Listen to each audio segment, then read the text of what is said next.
Namo tassa bhagavato arahato sama sambuddhassa. Namo tassa bhagavato arahato sama sambuddhassa. Namo tassa bhagavato arahato sama sambuddhassa. This afternoon I want to speak about Anapanasati, breath meditation, and a few general ideas about samatha meditation in general.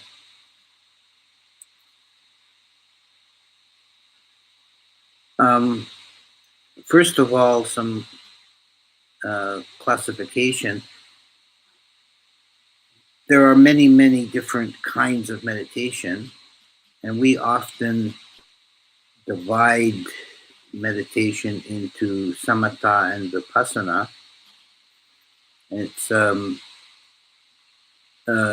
generally useful categorization. Samatha meditations are meditations that principally develop the quality of samadhi, and I'll have something to say about what that means. They're meditations that, as a general rule, are based on attempting to stabilize the mind on a single object. Vipassana meditation is attempting to be aware of the contents of consciousness as they arise without choosing a specific object, just being aware of whatever arises, kind of the ideal state of vipassana. And that there are also many different forms and kinds of vipassana to be done. Samatha meditation, which is the topic today,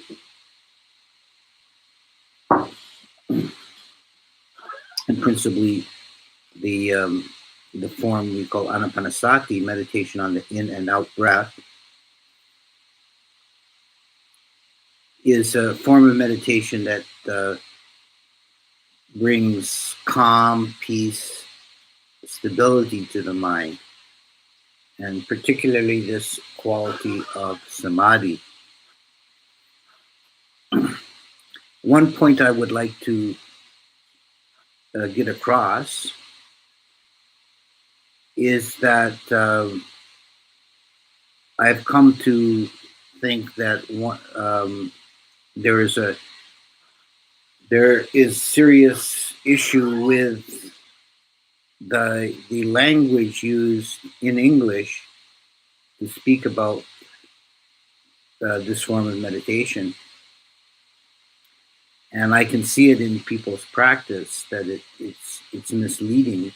A lot of the translation of the Pali words that has become standard is actually problematic. And principally, in this context, I would like to talk about the meaning of the word samadhi. If you see a book in English about meditation, they translate samadhi as concentration. And I think that has had a very bad effect on people's practice. I think it's quite misleading. I don't think that's really the meaning of samadhi. If you go back to the texts like the Visuddhimagga, where these terms are defined, samadhi is defined as non-wavering, or stillness, or stability. The problem with concentration is it implies a narrowing of consciousness onto the object, which is not only is incorrect, but it actually leads to difficulties in the practice. People become strained and tired and unable to enjoy the practice because they're straining too hard.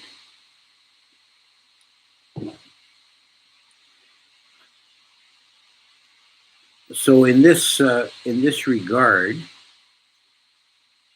I would say that it's kind of misleading to say put your mind or put your awareness on the sensation of breathing.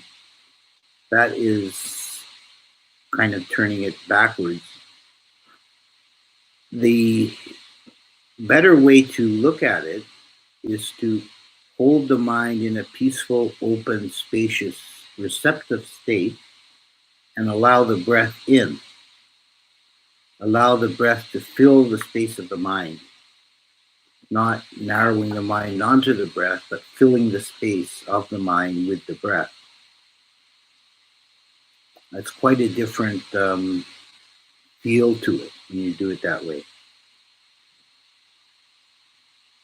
So practical instructions, and here, preface this by saying that there are variations of breath meditation as well as anything else.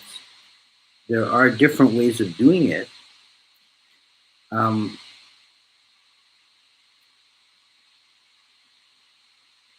So you may have heard some slightly different instructions, which is okay. You find whatever works for you to make your mind peaceful and calm and stable, and that's working for you, then it's good.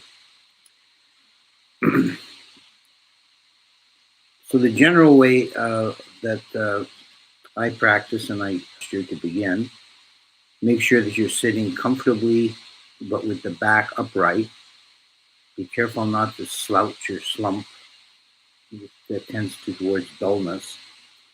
Keep yourself in an upright, stable posture. If you can sit cross-legged on a cushion, that's best, but not everybody is flexible enough to do that comfortably. It's possible to do it in a chair, but what I would suggest if you're going to do it in a chair is to try and use a straight back chair, so you don't sink into some big comfy chair, but you're sitting straight, and put something behind your lower back, like a rolled up towel or a hard cushion, to support the lower back above the hips, and the shoulders are then unsupported. That's the ideal way to get a good posture in a chair.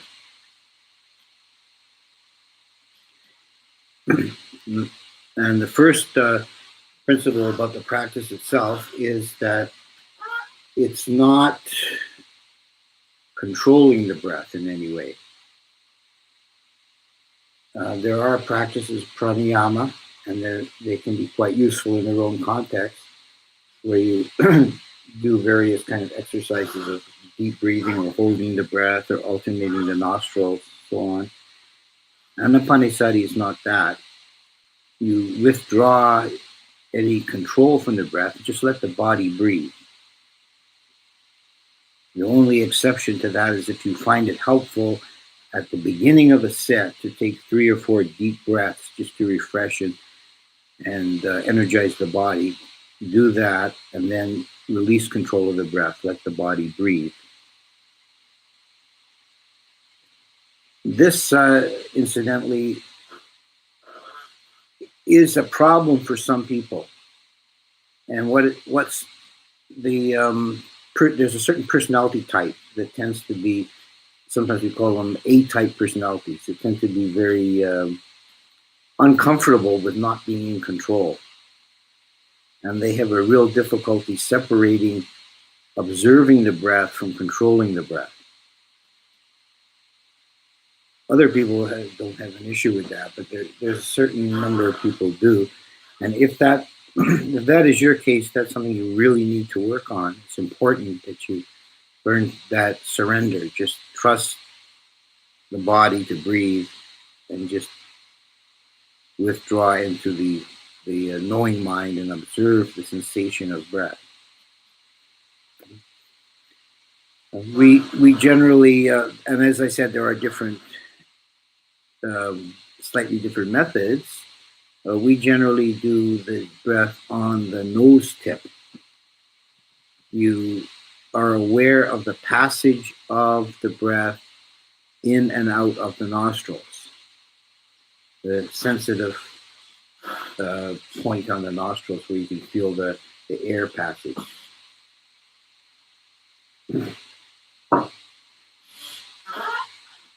And you don't follow the breath in or out of the body.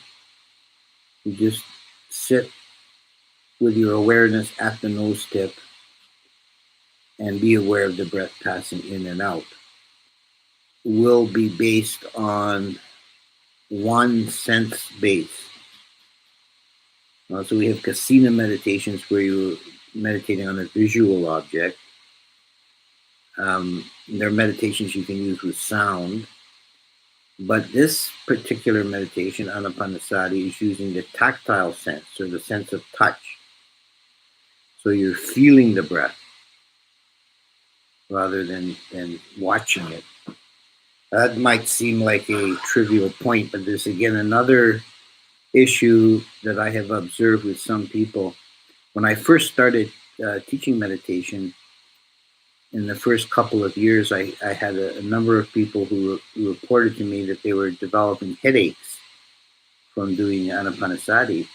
And at first, I found that quite puzzling, because I find Anapanasati, and I think most people do, find it so relaxing that it's not really, it's hard to imagine that you could get a headache from it. But I questioned one of these people pretty closely about what they were experiencing. And it dawned on me that what they were doing was they'd heard the instruction, watch the breath. And without being fully conscious of it, with their eyes shut, they were kind of crossing their eyes to focus on the nose tip. And that's, of course, causing strain. And once this pointed out to them, then they stopped doing it and the headaches went away immediately. But this is another example of why we have to be careful with language. And we're quite loose in saying, watch the breath. But it's not actually watching the breath, it's feeling the breath.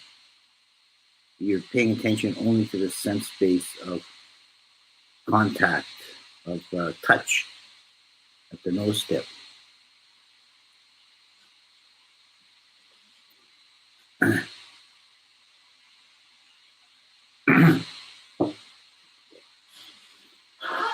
Another variation I'll mention that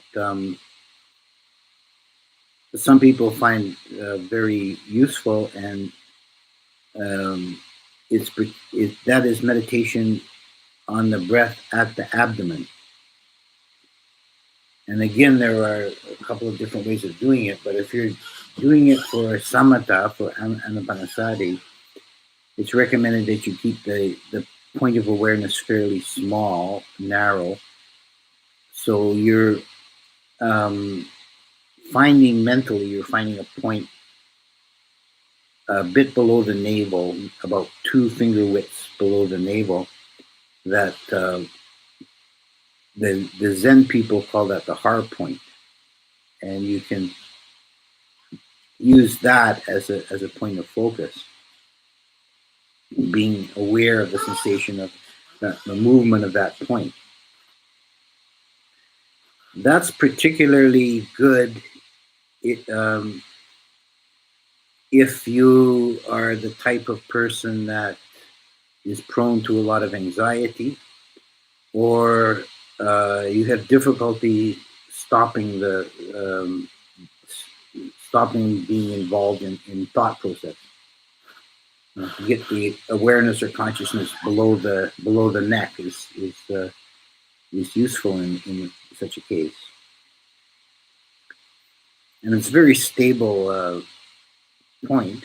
In martial arts, that's considered to be the center of gravity of the body. And you move your body in these various jumps and throws around that point. And as long as you're kind of moving around that point, then you're in control. So either at the abdomen or the nose tip are the 2 most commonly used variations. And in Theravada, we generally do the nose tip. So you release control of the breath.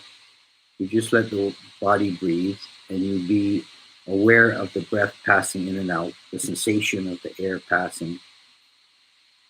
There's a passage in the Visuddhimagga that uses a metaphor that it's like a watchman at the gate of a town. He's sitting in a little tower above the gate. He's watching people coming in and out of the town. He doesn't follow them into the town or out of the town. He's only watching the point when they cross the gate. So that's like your awareness is just watching that point. And of course, while you're doing this, the mind will be distracted from time to time by either external stimulus like sounds or smells, or perhaps even more commonly, more distractingly, inner simulations of thoughts and emotions and memories and so on. That's natural. That's what the mind does. It's best if you can avoid, forcibly trying to quiet the mind. Let the mind quiet itself. And the way of doing this is to learn a special skill or a knack of non-attention. You simply disregard extraneous objects. And this is the principal difference between samatha and vipassana.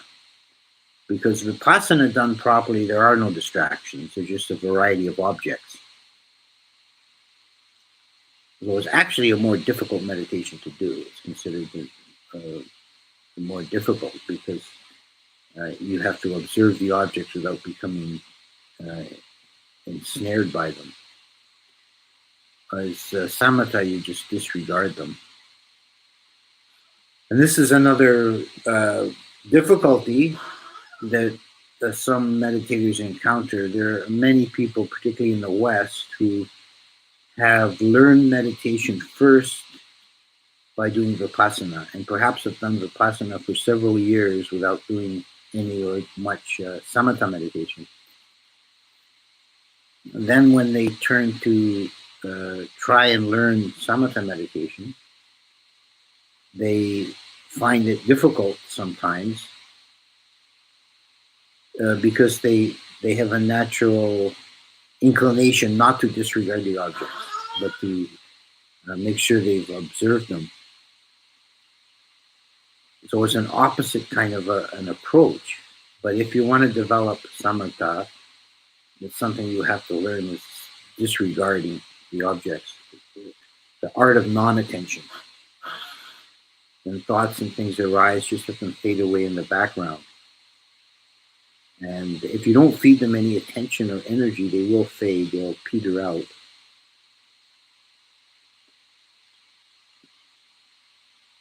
There's a metaphor that I use for this is, it's as if you were at home and you're sitting in one room reading a book, and another family member or your roommate is in another room watching TV. And you can hear the TV, and it only distracts you from your book if you let it, if you become interested in it or become annoyed by it or you regard it in some way. If you disregard it, pay no attention to it, you can just stay focused on your book. And you can see this with kind of mundane level of and someone else wants to talk to them, they may not answer right away because they don't really hear it. They're focused on what they're doing. There's a story about the Buddha that one time he was sitting in meditation beside a road, and a thunderstorm broke out. And then it was one of these brief monsoon storms that came and went, but it was peals of lightning, cracks of thunder, great gushes of water. Then it cleared up, and then before he continued to meditate, and then before he finished, there was a merchant caravan of elephants and horses came down the road with a great noise and clatter, people yelling, and the elephants bellowing and stomping, and horses making a noise, and that passed by. And then when the Buddha got up from his meditation, one of the other monks asked him if he was disturbed by the storm and by the caravan. He said, no, I wasn't even aware there was such things. So he was in a very deep state of jhana, and that involves seclusion from the senses.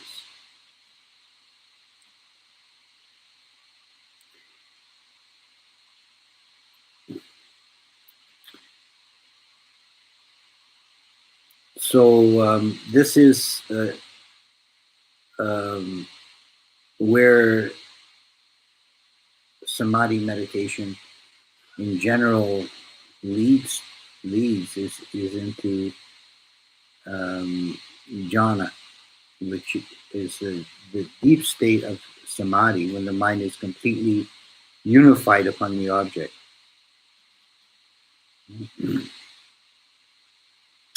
So we should talk a little bit about the hindrances and the jhana factors.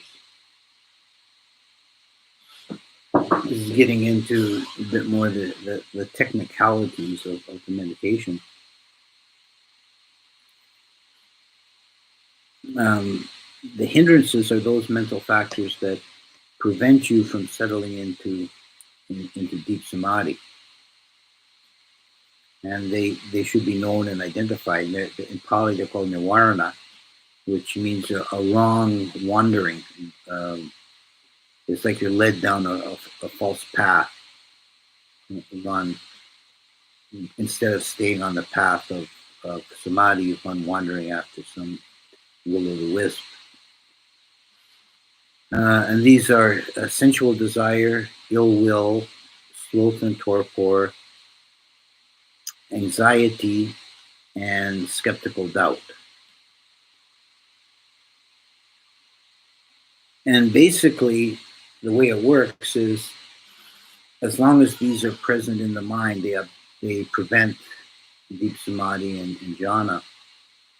But when these are absent from the mind, when they're made quiescent, then the mind naturally settles into deeper samadhi. It is like a force of gravity. It just naturally settles.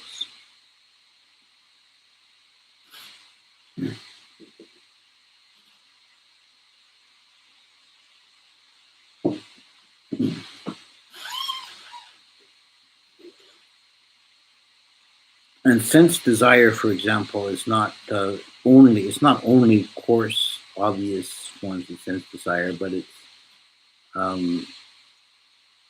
generally going outward through the senses. So if you're sitting in meditation and you're enjoying the sensation of a cool breeze or something like that, you're still going out through the senses. That's still the hindrance of sense desire, and you're not going to be able to deepen the samadhi as long as you're taking interest in that which is outside the chosen object, which in this case is the breath.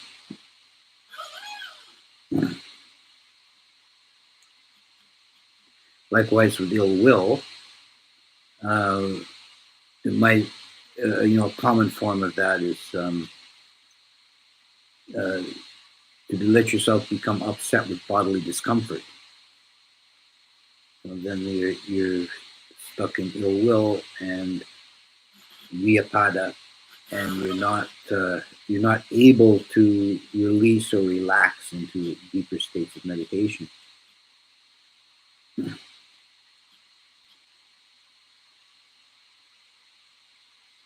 the ultimate cure for all of these is to, again, this skill of non-attention. To disregard them, don't regard them when they arise, don't regard them as in any way important or significant. Just allow the mind to fill with the sensation of breathing, and it's like this vast space filled by the breath, and everything else, there's no room for anything else. It's all kind of washed away, purified.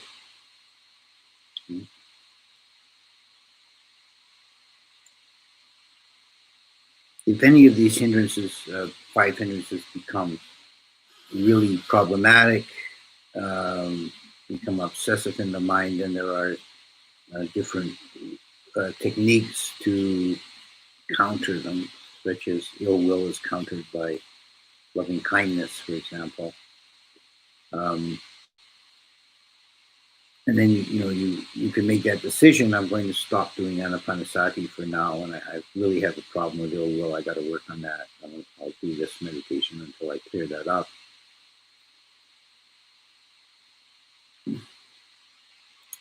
So when the hindrances are made quiescent, and then mind, as I said, naturally becomes more stable, the samadhi deepens of its own accord.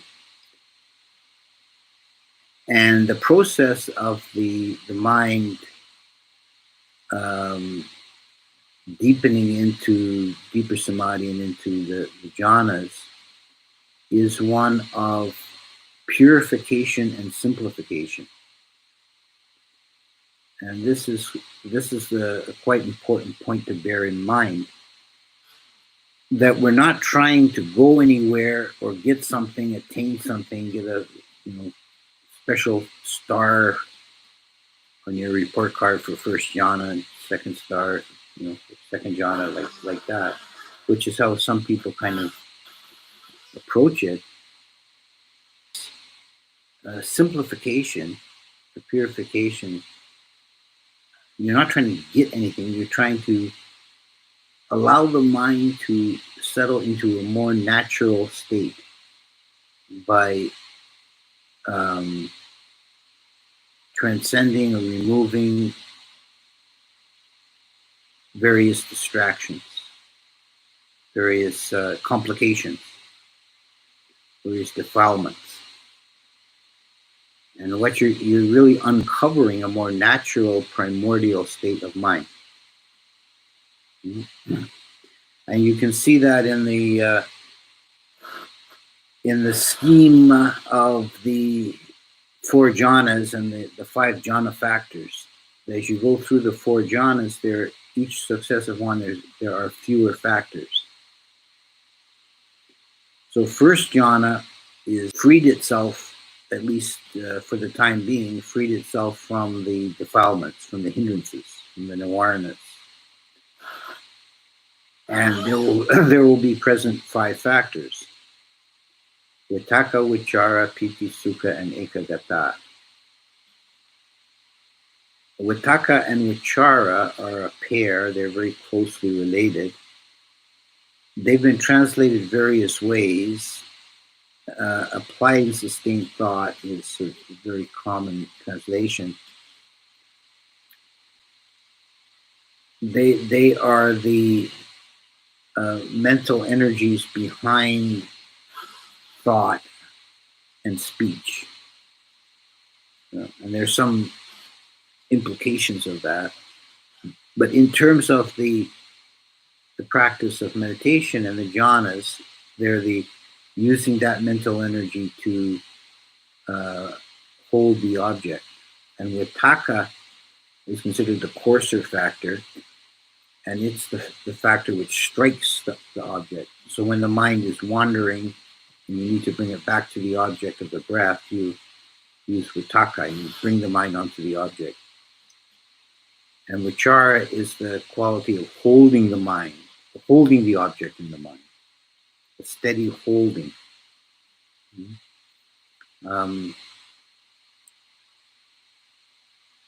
So this has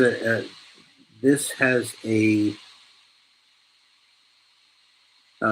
implication for practice to know the difference between vitakka and vichara, because vichara is the more subtle factor. It's the one that should be used more, and vitakka should be used sparingly, because it is kind of forceful, and you're striking the object with the mind, but you use it when you need to, and then you hold the object with vichara.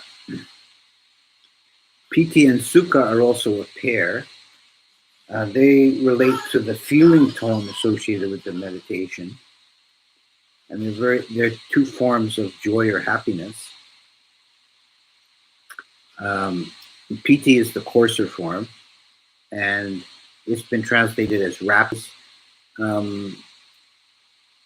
bodily association, correlate in the body. It's a mental feeling.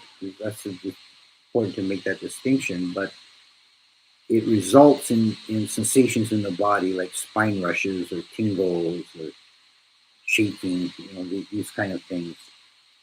And there are various grades of piti, and the highest grade is called the uplifting piti, which is when the body feels very light and buoyant, and they actually have a illusion of levitating. You feel like you're floating. This is the uplifting piti. Sukha is oceanic happiness. It's often translated bliss. It has no particular bodily association except for well-being. It's a sense of complete ease. But in that, an ekagata has been translated. This is another point I want to mention here about translation and being careful with over-reliance on the English words, because ekagata has been almost universally translated as one-pointedness. And this is exactly the same problem as the translation of samadhi with concentration. The mind in jhana is not one-pointed. That's quite a wrong image. Remember that jhana meditation, the state of jhana, is the equivalent of Brahma God consciousness. And the mind of a Brahma God contemplates thousands of world systems at once. So it's vast. And the mind in jhana is open-ended, expansive, vast, but it's still. It only has one object filling that vast space. It's not flitting from object to object. So ekagata is a compound in Pali, and resolving Pali compounds is sometimes and can be ambiguous. The famous example is tathagata, which could be either thus gone or thus come. Ekagata can be, grammatically, it can be resolved into one-pointedness. But you could also resolve it grammatically as gone to oneness. So unified. The mind has unity. It's not divided against itself. It's not confused by doing a bit of this and a bit of that. It's stable, still, that's samadhi, and it's unified. It's ekagata. So that's first jhana. And then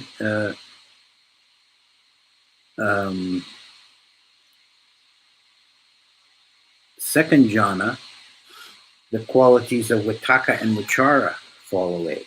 So we have a simplification. So there's no thought process present at all in second jhana. So famously, one of our monks once said, if you find yourself asking yourself, am I in second jhana? The answer is no.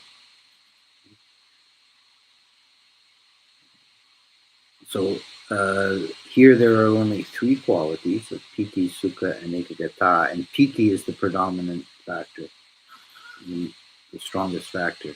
And then in third jhana, piti falls away, and there's only sukha and ekagata. And then in the fourth jhana, even bliss is dropped away as being too coarse, and the mind settles into equanimity, upeka and epigata. So the progression is in every stage is a simplification and a purification. To enter into first jhana, we purify from the defilements, the nirvanas. And then to enter into second jhana, we purify from thought process. You know?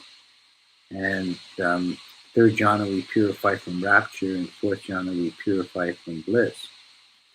So there's a constant simplification. Nothing is really added to the mind at any stage. You're experiencing a more basic, natural, primordial state of mind the deeper you go with samadhi.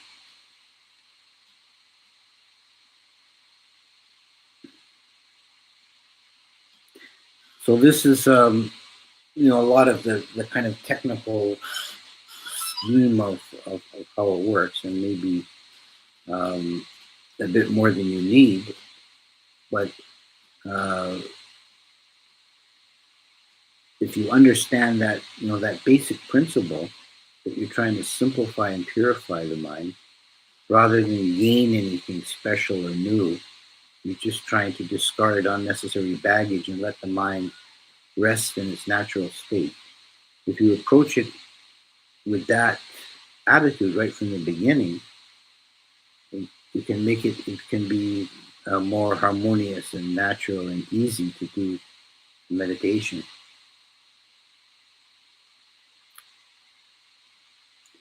So I think I've covered the points I wanted to cover in this talk, and I'll now look at the chat and see if there's any questions. We can go on with a more discussion.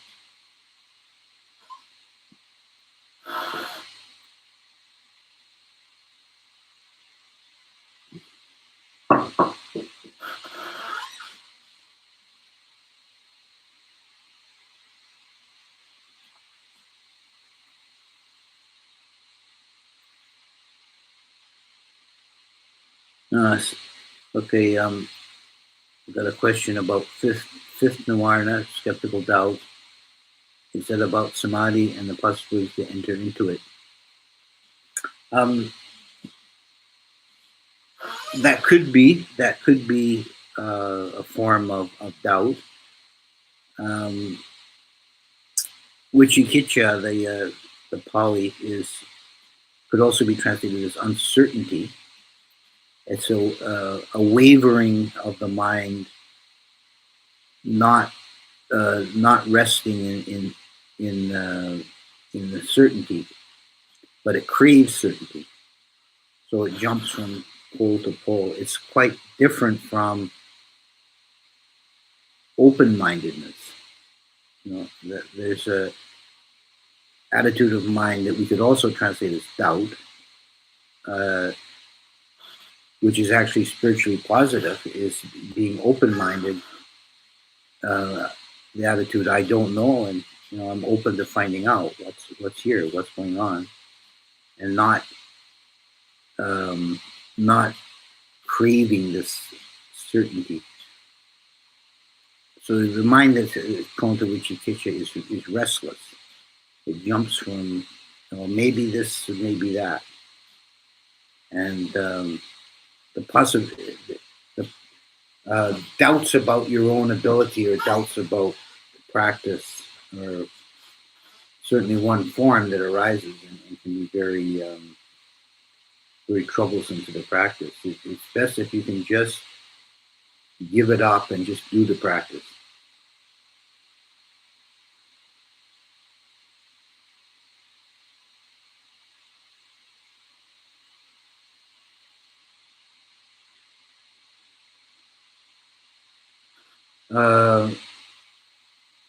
Someone asked if I would link the text. I'm not going to really take time to go hunting for online references. The one good source I would recommend is accesstoinsight.org.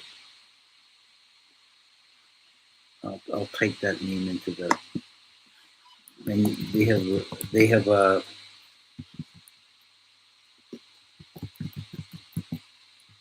a library, a quite extensive library of Dhamma material, including many Sutta Central, and I can't remember. I think it's .com, but I can't remember.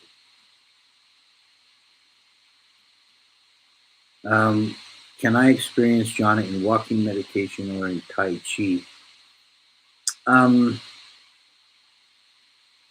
I think it is possible. I think it's more difficult in motion, but it's. I believe it is possible.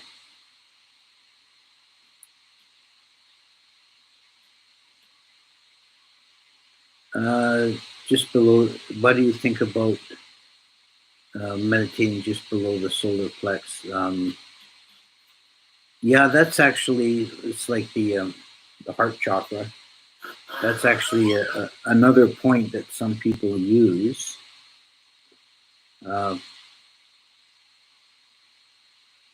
That's very good if as a focus point if you're doing metta meditation. And everybody's a little bit different, but I don't find it very easy to do Anapanasati there.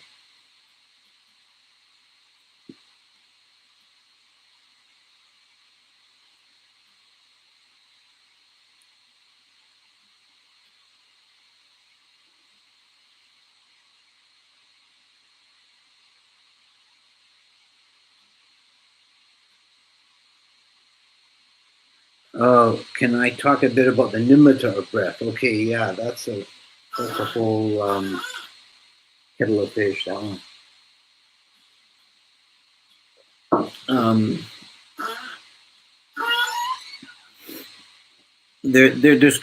It's actually controversial. Ajahn Son has written a very good essay on the nimitta in breath meditation. You might want to look up.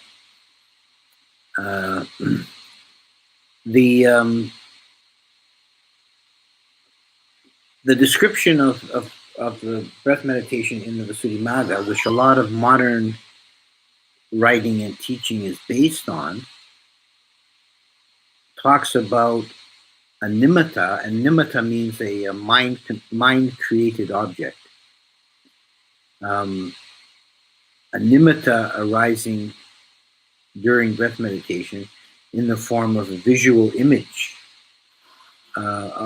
usually like a colored disc or a bright star-like object. And the advice given in the Visuddhimagga is to then develop the nimitta as the object.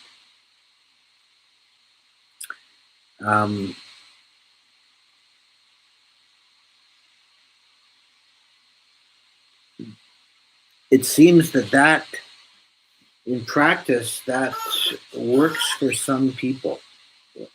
Well, what you're doing essentially, if a nimitta arises, what you're doing is you're no longer doing anapanasati. You consciously switch to the visual sense base of this, even though it's a purely mental object. It's experienced as a visual one. So you focus on this visual object of the colored disc and stabilize that. And that works for some people. I think it's a minority of people. For most people, they're better to stay with the sensation of breathing, to disregard the nimitta. So my advice usually if people experiencing a nimitta is try it. But if you can't stabilize it, if it comes and goes, then you won't progress in your meditation anymore. You'll go back and forth between the breath and the nimitta, and you're just kind of stuck there. But if you can stabilize the nimitta, it's a very good object. You can really use almost anything for a samatha object. The breath has the virtue of special virtues that make it conducive. But you can use a visual object. But a lot of people can't do that. So really the nimitta of breath meditation is not the true nimitta of breath meditation is not a visual form. It's a physical sensation. And when the samadhi gets deeper, the sensation of movement of the breath becomes less evident, and one is more aware simply of a sense of touch at the nose tip. And there's another text, the Vimutti Magga, that talks about this, and it compares it to it's like a light sense of touch, like if you had a piece of cotton batting and held it against your nose. It's that intensity. It's not like you're pressing your thumb into your nose. It's like a very light touch, and the sense of motion of the breath moving in and out declines. It's less evident, and one's just aware of the sense of touch at the nose tip. Is there a technical or Pali term for using sound meditation object? What are the basic guidelines for meditating with sound? The sound meditation is not something that we actually find in the old Pali texts. It's not one of the meditations in the Visuddhimagga, for example. But it's something that and look up some of his works on that. I think he's got a booklet called Sound of Silence, I believe it is, that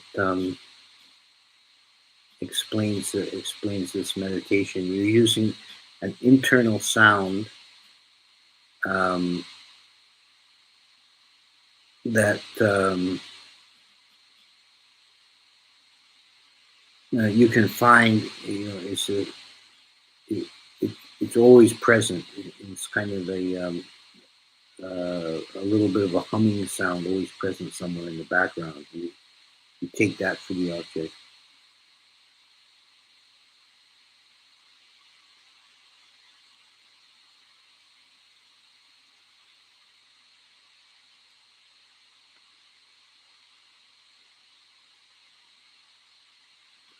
Yeah, the Buddha speaks about tranquilizing the breath. Is this something we should implement, or just let breath take care of itself? There are different schools of thought on this. I think generally it's best to just let the body if just let the body take care of the breath. The breath will tranquilize as the mind tranquilizes, just naturally. But there is very much a feedback loop between breath and mind. And outside the context of meditation, knowing that can be useful if you find yourself getting overly emotional, excited, or angry or afraid, panicky. If you just consciously and deliberately breathe slowly, calmly, and deeply, it'll calm the mind. I remember early on when I was first learning this stuff, one of my teachers told me to try to illustrate this point, to try as an experiment, breathing in a rapid, jagged way, and hold that for a minute or 2 minutes or so, and observe the mind. And if you breathe in a way like that, the mind naturally goes towards anxiety and panic. That there is a feedback between breath and mind, and it works both ways. You manipulate the breath, you can change the tone of the mind. But if you which is something you're doing with pranayama. But with Anapanasati, the real principle of Anapanasati is tranquilizing the mind, and the breath will follow along.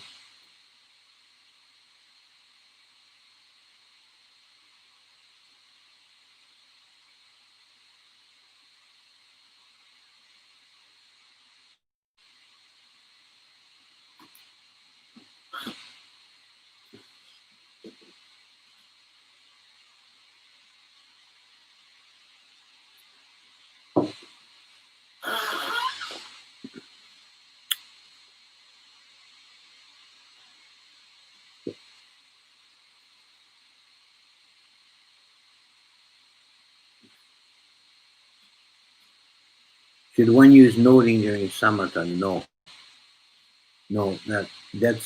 Um, that's vipassana. If you're doing samatha, you disregard the other objects. You learn this non-attention.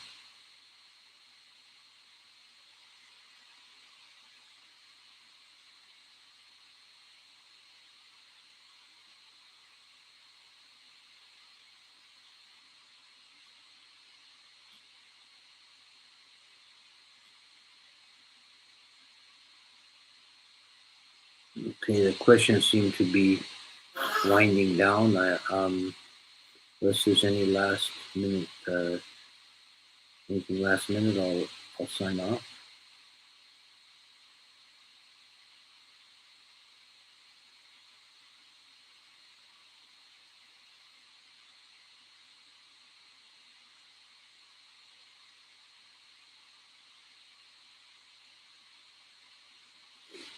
Okay, I'll take my leave. Sadhu, thank you all for coming, and we'll try it again next week.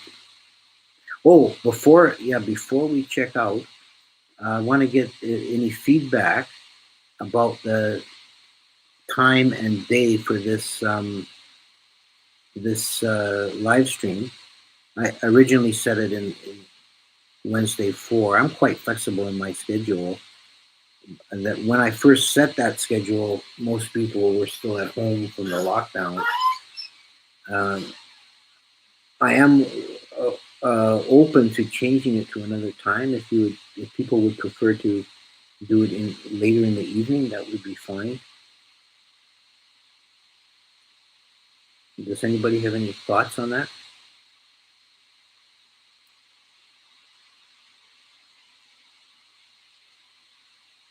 Or we could keep it at the same time.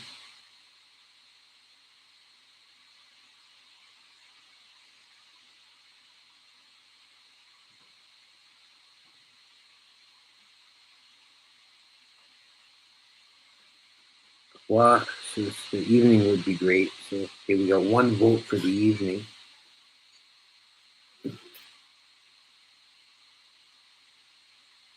Not Wednesday.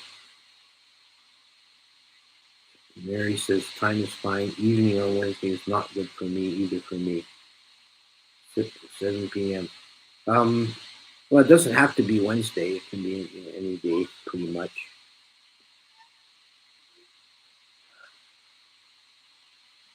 Monday or Thursday is okay. Time is good for me.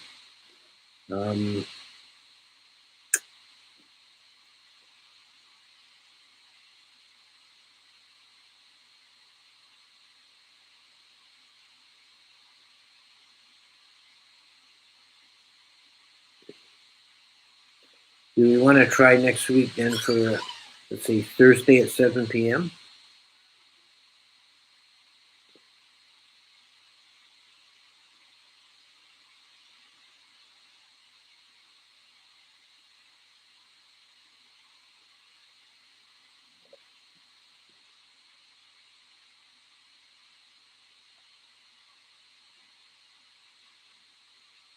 Okay, we'll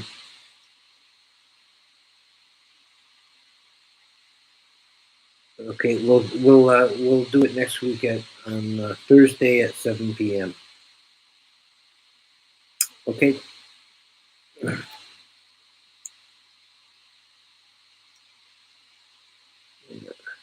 Yeah, time zones just makes it difficult.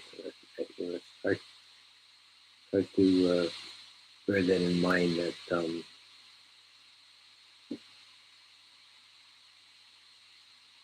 it's hard to please everybody when you're all over the planet, different time zones. It's not going to work for everybody. Probably no time is going to work for everybody.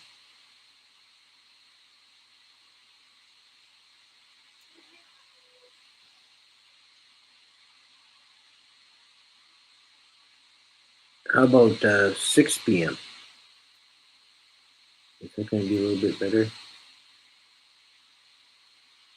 In my country, it's 10 p.m. now, yeah.